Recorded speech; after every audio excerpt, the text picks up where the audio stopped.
أما بعد فقد قال الله تعالى في كلامه المجيد والفرقانه الحميد شكر جوان كل قولي أعوذ بالله من الشيطان الرجيم بسم الله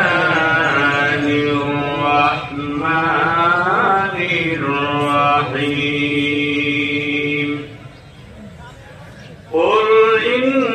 صلاتي ونسكي ومحياي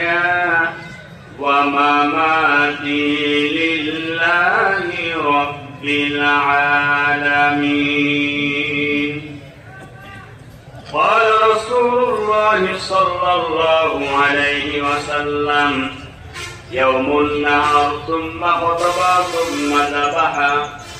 وقال تعالى في شأن حبيبه محمد صلى الله عليه وسلم إن الله وملائكته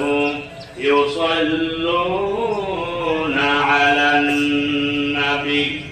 يا أيها الذين آمنوا صلوا عليه وسلموا تسليما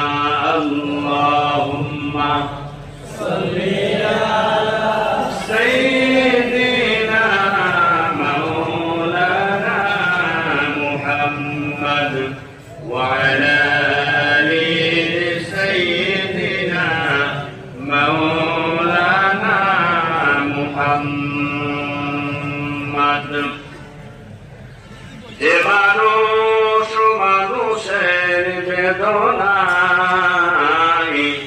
কেটেছিলেন জীবন মক্কা ও মদিনায় সেই মাটি সেই মানুষ যদি হয় এত সুন্দর না জানি তাহলে তুমি কত সুন্দর আল্লাহুম্মা সাল্লি আলা